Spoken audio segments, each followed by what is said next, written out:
Hola amigos de 5 días, buenas noches.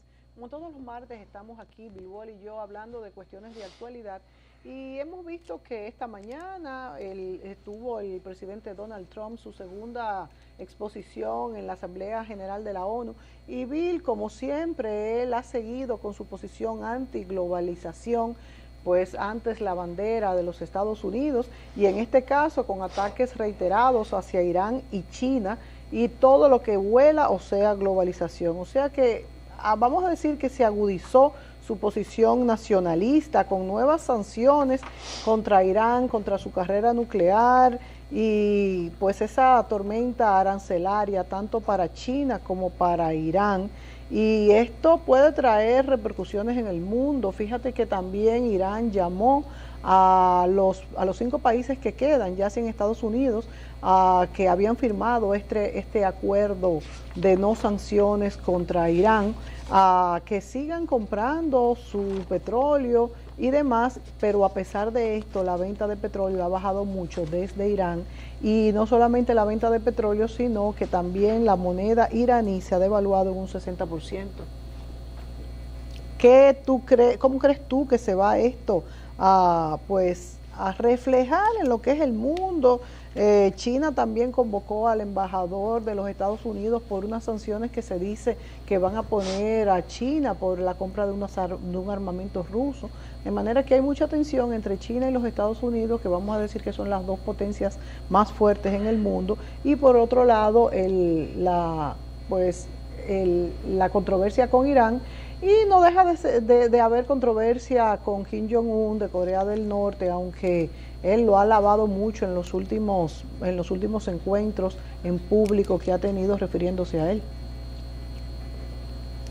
¿Qué crees tú que pasará? Mira, primero hay algo interesantísimo, una dicotomía bastante interesante, y es el hecho de que el señor Trump viene a ir en contra del multilateralismo, sí, en el fórum multilateral, precisamente en el fórum que es internacional de las Naciones Unidas. Ahí mismo es que él va a decir, vámonos por el nacionalismo, vámonos por lo individualismo, porque estas instituciones, en otras palabras, no lo dijo así, pero lo que significaba es que todo lo que sea acuerdo y todo lo que sea que entes internacionales tengan voz y voto y que controlen y que gobiernen, eso no va.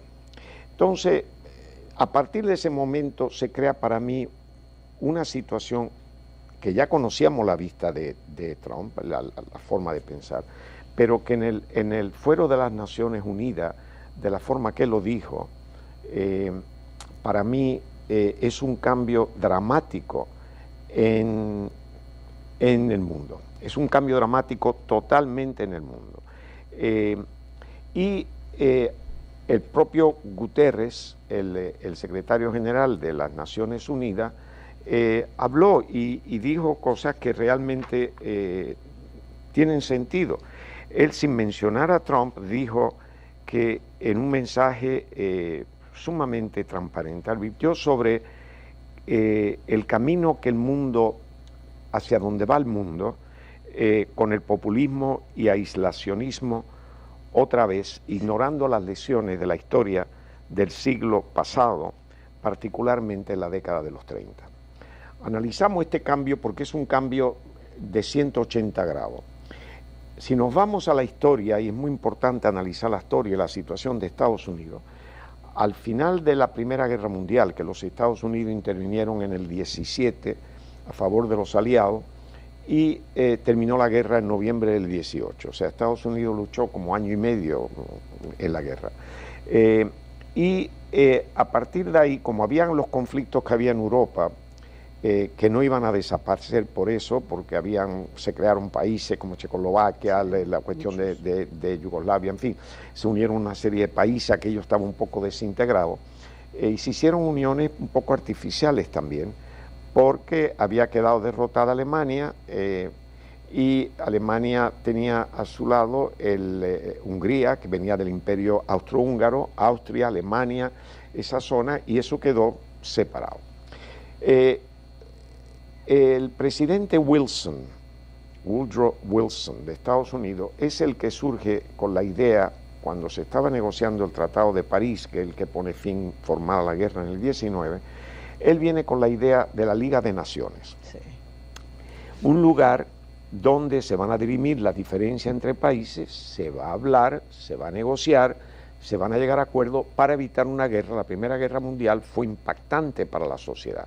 En daños y vida, la segunda fue mayor, pero la Primera Guerra Mundial fue el cambio de la Belle Époque, del siglo XIX al siglo XX de una manera violenta. Ahí salieron las primeras armas, ametralladoras, cañones pesados, en fin, una guerra verdaderamente cruel, que dejó muy mal parado tanto a Francia como Gran Bretaña, que eran las grandes potencias del momento, muy mal económicamente y demás. Había una sociedad que estaba, en fin, luchando por las libertades, la revolución soviética, había una serie de desajustes social y económico en el mundo, y Woodrow Wilson viene con esta idea de, pues, hagamos una Liga de Naciones. Ese fue realmente el precursor de las Naciones Unidas, que también surge después de la Segunda Guerra Mundial. Todas estas cosas surgen después de una debacle. Eso, del momento que toda la idea fue aceptada, muy buena idea, porque todo el mundo quería paz, nadie quería verse en otra guerra, y resulta que cuando el señor Woodrow Wilson vuelve a los Estados Unidos, presenta este caso que él había, de hecho, no solamente llevado, sino que él fue el que lo propuso en Europa, pues resulta que el Congreso americano lo rechaza y Estados Unidos no participa en la Liga de Naciones. Estados Unidos, que había estado aislado y casi por obligación entra en la Primera Guerra Mundial a regañadientes, se encuentra ahora con una idea de que no tenga que volver a Europa, y una forma de hacerlo dramática es decir, nos separamos de todo esto, que ellos hagan su Liga de Naciones y nosotros estamos aquí en Estados Unidos, tenemos el océano Atlántico de esta gente, o sea que ya nosotros no tenemos que ver con eso, y ¿qué necesitamos nosotros de todo esto? Y se aísla. Entonces, ese aislamiento en parte produce que vuelva Alemania después de una debacle, el sistema nazi, precisamente utilizando el nacionalismo, el populismo, la superioridad racista, en fin, todo lo demás, y viene a recuperar el territorio que él consideraba que era de ellos. Las dos democracias importantes, Inglaterra y Francia, debilitadas y sin querer una guerra como fuera, pues nada, van dando concesiones y el hombre va conquistando. Viene la Guerra Civil de España, que las democracias estaban comprometidas con la República, y si hubieran hecho eso, posiblemente la República no hubiera dependido de la Unión Soviética y hubiera predominado en los últimos años de la República Española la influencia soviética, que fueron los únicos que le dieron armas y de tal y cual, mientras que las naciones como Gran Bretaña y Francia se limitaron a mantenerse fuera del conflicto, neutrales. Pero los alemanes y los italianos mandaron tropas, mandaron equipos, y evidentemente lo que mandó Rusia era inferior y no mandó tropas rusas ni nada de eso, y finalmente pues cae y sale Franco, que le debía el poder que había adquirido a Alemania e Italia. Todavía los europeos siguen, las naciones como Francia e Inglaterra siguen pues tratando de apaciguar a Mr. Hitler. Llega septiembre 1, invade Polonia. Hitler considera que estos dos países no van a hacer nada, porque ¿cómo van a llevar tropas? Para llegar a Polonia y llevar tropas tienen que atravesar Alemania. Claro. Entonces, pues, no tenía equipo para eso, ni querían guerra, entonces él aprovecha, sabe, conquista Europa y finalmente empieza la guerra. Eso sucede, si vemos exactamente los elementos, es precisamente un Estados Unidos que en aquel momento era una potencia económica, que era casi autosuficiente, petróleo, agricultura, un auge en la industria, pues está ajeno a todo eso. No piensa en la historia, que por quedarse así tuvieron que intervenir en la primera. Se quedan ajenos a eso, no hay problema, magnífico, y la guerra continúa. Cae Francia, se queda Inglaterra por un hilo colgando porque era isla. Entra el amigo Hitler en Rusia, que era su idea.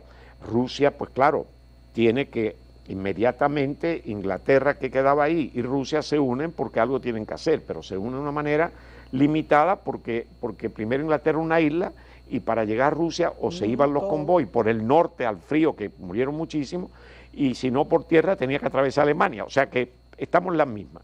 Y nada, Estados Unidos sigue hasta Pearl Harbor. Es decir, la idea del nacionalismo, que la usó Hitler y la usó Mussolini para crear un ambiente de único y de poder, que a la vez le creó a crearse, muchos de ellos se creyeron que eran las potencias superiores, y en términos militares, sí, Alemania era la potencia superior en ese aspecto, no en armada, no en el mar, pero sí en aviación y ejército.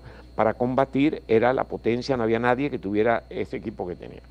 Bueno, pues entonces nada, ya sabemos cómo terminó este hecho, y después tenemos la confrontación de Rusia con los países satélites del bloque y la OTAN y los demás en el otro lado, y se crean dos bloques, pero esos bloques están unidos.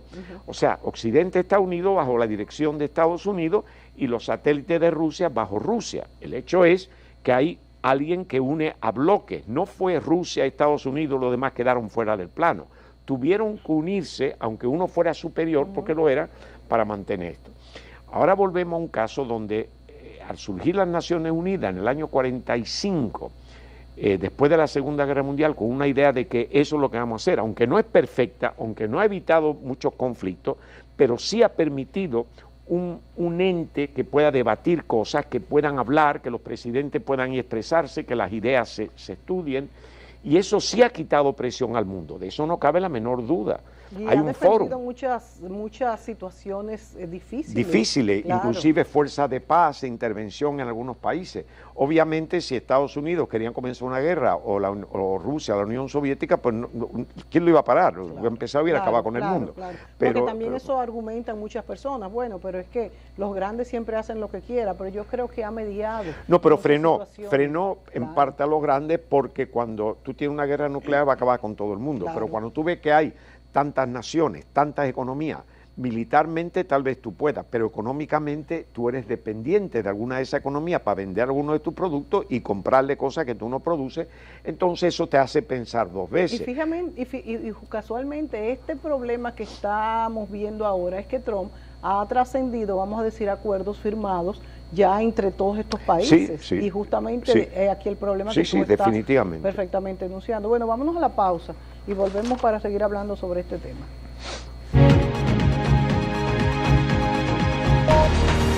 Me gusta cuando amanece, cuánto me gustas. Tus playas, tu mar, tu cielo, me gustan. Todo en ti me gusta. Dominicana, me gusta como eres, me gusta tu belleza y todo lo que tienes. Dominicana, me gusta como eres y toda su belleza cabe los brazos de Dominicana. República Dominicana lo tiene todo.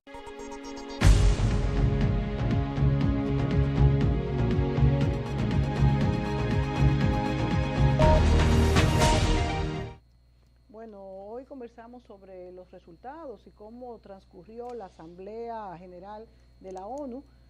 Justamente esta mañana estuvieron hablando los presidentes, entre ellos Donald Trump, y Bill ha hecho todo un análisis de cómo este nacionalismo y este aislacionismo que Donald Trump ha vuelto a traer a la palestra, y también muchos otros presidentes o partidos, vamos a decir, dentro de los países, nunca es bueno. Y como tú bien explicas, pues Naciones Unidas ha impedido muchos abusos y problemas en naciones, que vuelve a poner sobre la palestra qué tan necesarias son las Naciones Unidas cuando hay algunas personas que dicen que son inoperantes.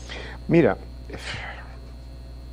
habría que definir primero inoperante, y había que definir qué se espera de las Naciones Unidas. Las Naciones Unidas ha tenido, por ejemplo, tiene los criterios y el grupo de los derechos humanos. Claro. Tiene la Corte Criminal Internacional, establece unos estándares, tiene la parte social de ayuda como tenemos aquí, grupo de las Naciones Unidas. Dijo Trump que va a restringir la ayuda un 25%. Sí, bueno,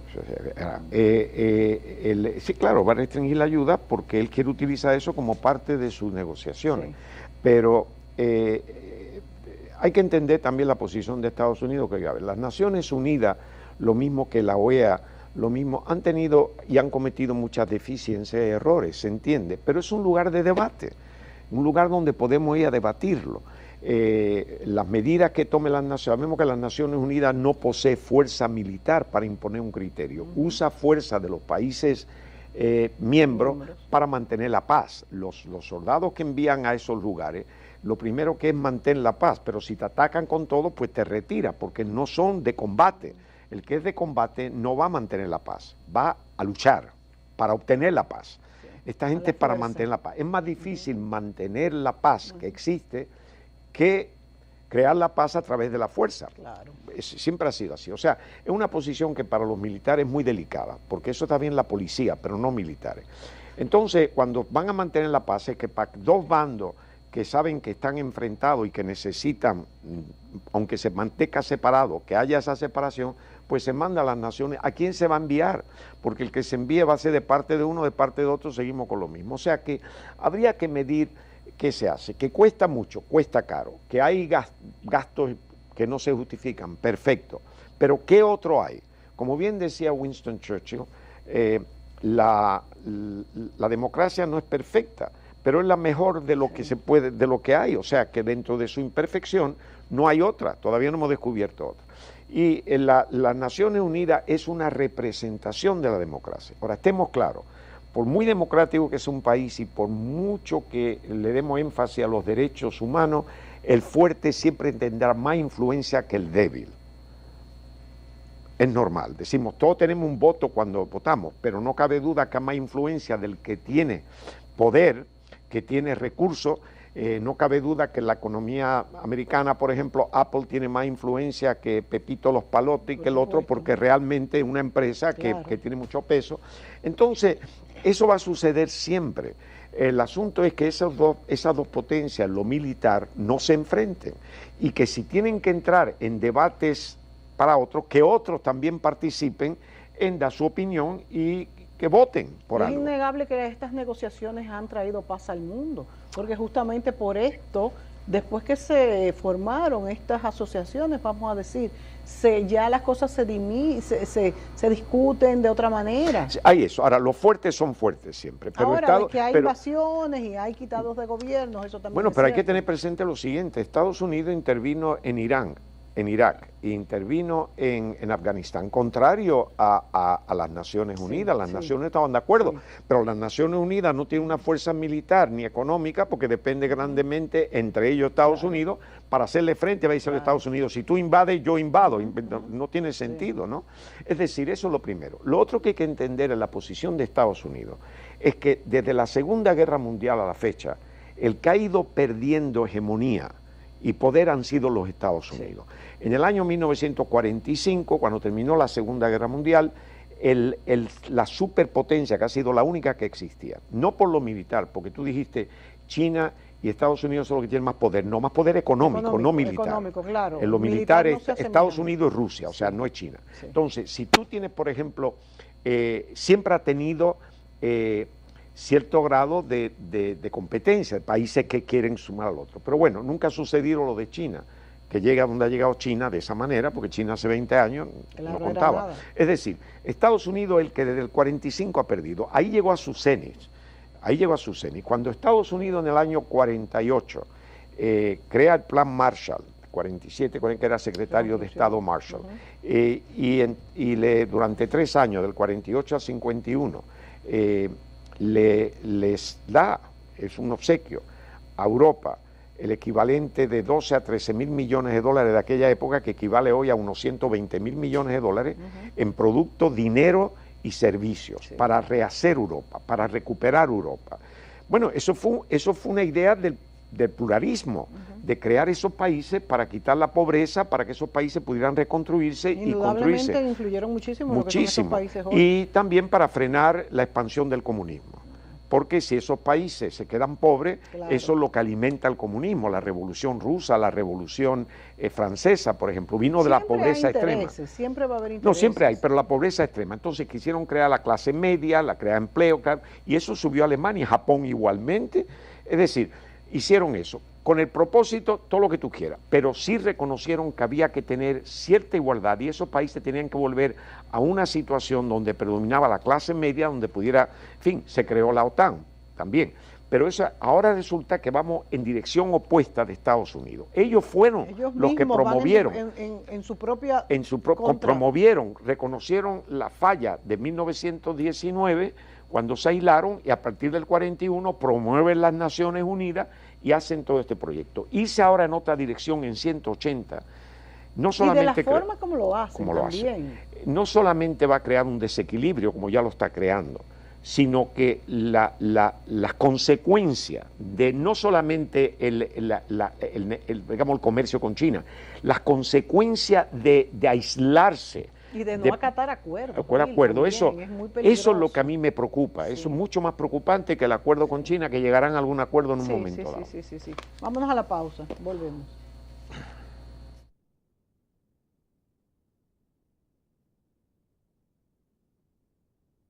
Me gusta cuando amanece, cuánto me gustas. Tus playas, tu mar, tu cielo, me gusta todo en ti, me gusta. Dominicana, me gusta como eres, me gusta tu belleza y todo lo que tienes. Dominicana, me gusta como eres y toda su belleza, cabe los brazos de Dominicana. República Dominicana lo tiene todo.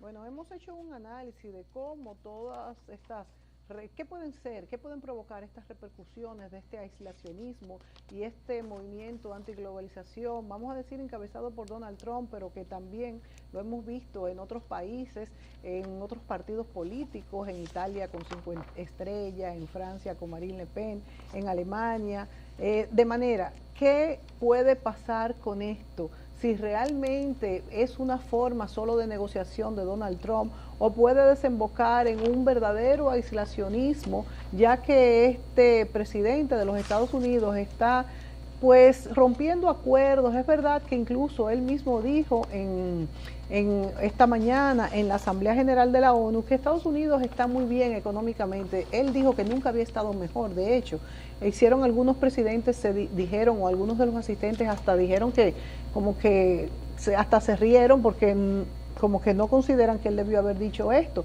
aunque sí es verdad que Estados Unidos ahora mismo tiene pleno empleo, ha venido recuperándose, pero también podríamos decir que es una consecuencia de toda la recuperación que venía dándose antes de Donald Trump, aunque quizás las medidas de impuestos de él han dado resultados. ¿A qué lo atribuye? No. No fue, vamos a ver exactamente qué es lo que dijo, y lo voy a citar. Sí. Se jactanció del logro de su administración, Eso. ¿verdad? Sí. Los logros de su administración, mayor que casi todas las administraciones Pasadas. anteriores en la historia de los Estados Unidos. No digo no, de todas. De todas. O sea, que él, ¿no? ¿Verdad? Ahí vino la risa, como tú sabes, de todas. Sí.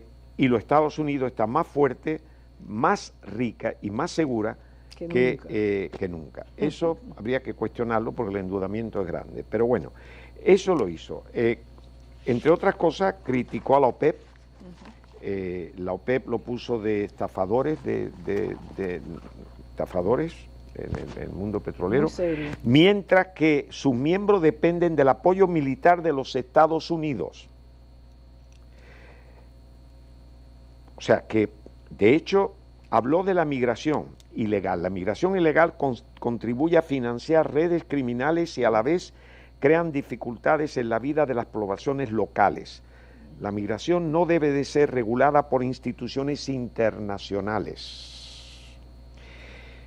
Y entonces dice, y ahí tiene un punto válido para mí, que lo que deben de hacer es que los países de donde provienen esos emigrantes deben de ayudársele para construir un futuro mejor para sus habitantes. Sí, sí. De todo lo que ha dicho, Sí, eso tiene sentido.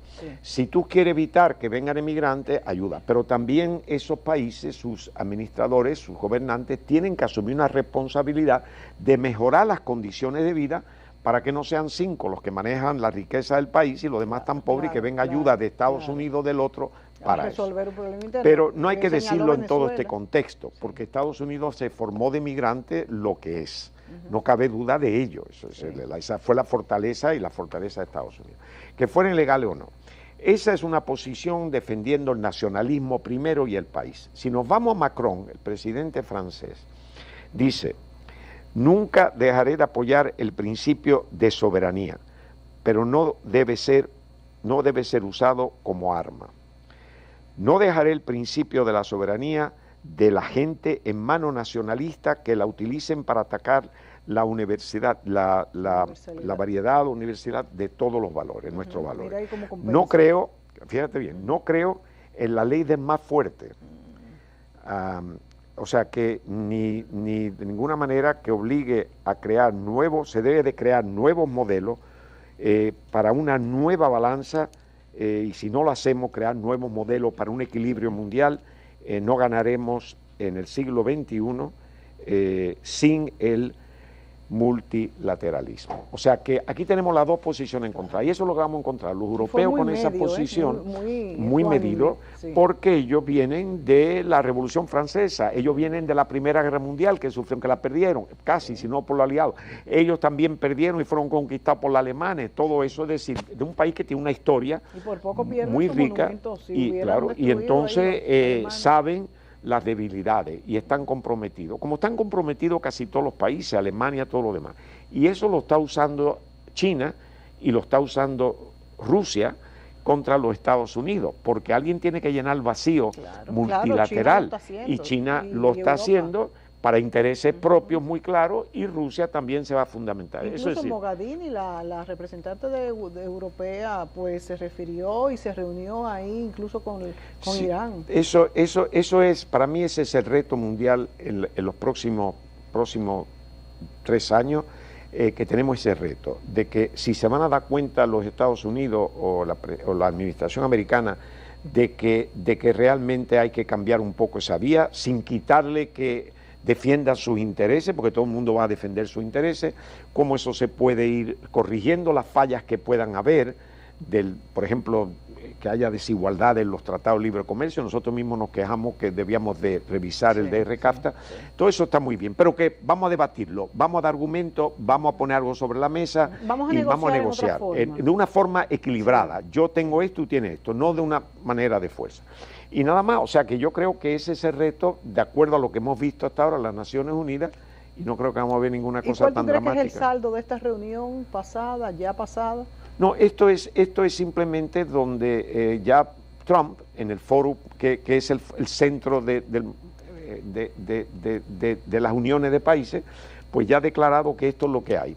Y por consiguiente los países buscarán la manera de ver cómo esto se puede aliviar, cómo se puede llegar a un acuerdo en que Estados Unidos, sin quitarle los méritos y lo que sea, y reconociendo que cada día van perdiendo más fuerza y que nadie quiere perder su fuerza, a ver cómo se puede satisfacer algunas cosas donde haya un desequilibrio marcado, como los negocios con China, pero sin llegar a esto, porque China, la guerra comercial ya está llegando a un punto donde ya vamos a llegar, pensamos que iba a resolverse en las 2 primeras declaraciones de Trump con las sanciones, pero esto ya va, no sabemos dónde puede acabar. No sabemos dónde puede acabar, bueno, y habría que ver, pues, cómo tampoco hemos visto que Donald Trump le ha dado mucha cabida a negociar con Latinoamérica, ya más allá de México y Canadá, que no es Latinoamérica, para ver cómo nos influiría a nosotros. Pero nosotros él tiene muchos otros problemas. Ahora mismo la única manera de Latinoamérica es verlo como un campo de nuevo de confrontación con China.